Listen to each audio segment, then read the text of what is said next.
sa string naman, nakastore dito naman yung mga text. Tulad ng hello world and kung ano pang mga text na ilalagay natin.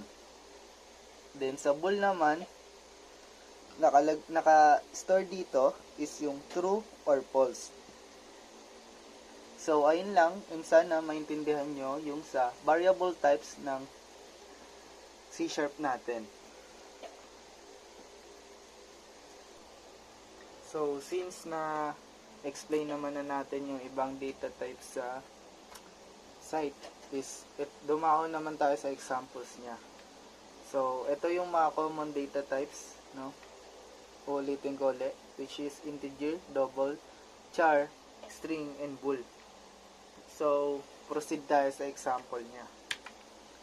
So, ito lang ang example ng data types kung paano natin i-input sa code natin. So, ganito mag-input ng integer. So, integer, or kung anong gusto natin ilagay na pangalan sa integer type natin, pwede rin natin siya i-convert into string. No? So, ganito lang. Integer count equals 10. Then, semicolon. Then, sa double naman, double price equals 19.99. So, yung sa double is may decimal. No? Then, semicolon uli. Sa uli. Lagi may semicolon kada mag-execute tayo mag-i-input tayo ng data type. So, next naman is string message. Sa string message, ito, yung sa message naman, ito yung mga name ng i-input natin sa data type. No? Katulad na itong count, price, message. Yan. Ayun yung name na input natin. Then equals, then quotation mark, no? Para yun yung may execute sa loob ng quotation mark. Then welcome. Then semicolon. Then next is bool. Bool. Bool is valid equals false. Yung bool is true or false, no? Then semicolon. Then yung sa char naman, which is yung character, which is yung single letter only, single letter lang yung ni-input niya na data type, no? Then tag-isang quotation mark na lang, no? Then next tayo sa numbers naman tayo. So, ang next naman is yung data type numbers. Yung mga pwedeng mag-input ng numbers na data types, no? So, ito ang mga integer types. Integer, long, short, for whole numbers. Then, floating point types naman is yung float, double, decimal for numbers with decimals. So, yung float and double, ito naman yung data type na pwede mag-input na may decimals numbers, no? So, numbers in C# are categorized as integers and floating point types. So, ito ang example niya. Integer x equals 10 and semicolon. So, yung x na yun is ayun yung name ng ilalagay natin sa data type. Then, yung double naman, double y equals 20.5 semicolon. Then, float z equals 37f semicolon, then double slash f suffix for float. So, ganoon naman sa float, no? Sa float is mas mahaba siya and pwede mo lagyan ng letters. So, yun lang. Next So, dito naman tayo sa arithmetic, no? So, C# supports arithmetic operations to manipulate numbers. So, ito yung mga mayroong operators na addition, subtraction, multiplication, and division. So, sa C# is hindi natin pwede ilagay yung mga symbols na nakasanayan natin sa math, no? Tulad na lang ng multiplication and division. So, sa code kasi ng C# is iba yung logo niya pagdating sa multiplication and division. Pero sa addition and subtraction naman, is same pa rin siyang plus and negative sign. Pero sa multiplication, division, and remainder, is ganito yung nakalagay sa kanya, no? Sa multiplication, is yung parang star. na nasa taas, no? Then sa division naman is forward slash. Then sa remainder is yung percentage nakalagay. No? So yun lang sa operators na binibigay ng C#, no? And minus ng arithmetic operators sa C#. So integer A equals 10. So magagawa muna tayo ng variables, no? So integer A equals 10, then B equals 3. So yung dalawang yun, ayun yung in-input nating variable. Then i-input natin siya as in console, no? Tapos ito yung magiging output niya.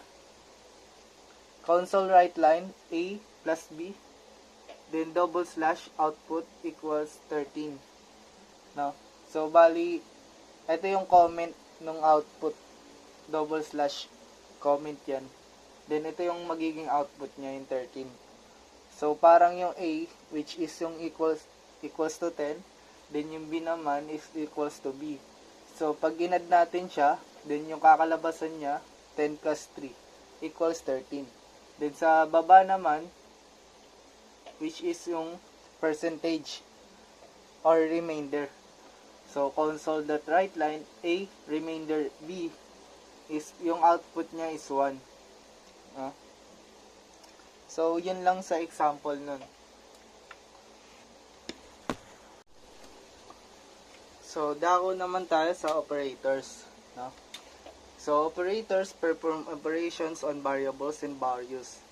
So categories. So ito yung mga operators na meron sa C#. So ito yung basic operators na dapat is alam natin, no? So arithmetic operators, relational operators, logical operators. No? So yung tatlong yan, yung operators na meron yung C#. So ito yung mga symbol na sinisimbolize ng tatlong to. Sa arithmetic operators is yung plus, negative, multiply, division, and yung remainder. Sa relational operators naman, which is ito yung greater than, greater than equal, less than equal, equal to, and yung equal to na naka-reverse. Then yung logical operators naman is ito, true or false din to. True and false. Then reverse. So ayun yung mga symbol niya. So next. So ito yung example niya. Mag-i-input muna tayo ng integer type. Integer x equals 10, y equals 5. Then bool result equals x greater than y. Or x reverse equals 0. So console.writeLine result, yung output niya is true. So yung sa logical operator, no, which is yung true, yung end symbol na nakalagay sa gitna, no. So ayun yung true. So next naman tayo.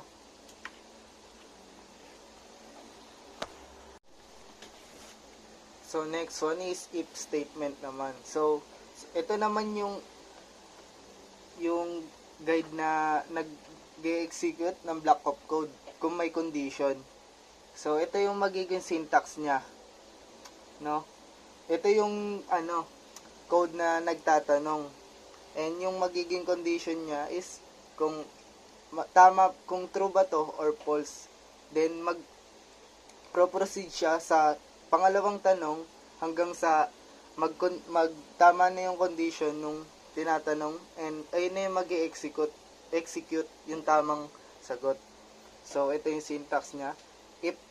If condition, brackets, then curly, then comment, code to execute if true, no. So ito yung example niya. Integer age equals 18. So hindi lang yan ganyan, may mga tanong din yan, no. So if age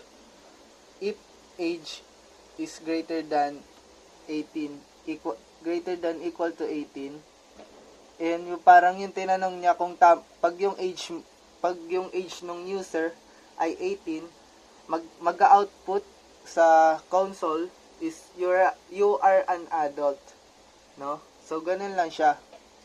May condition and then yung nagiging output pag tama yung yung nailagay ng user na na-input nun.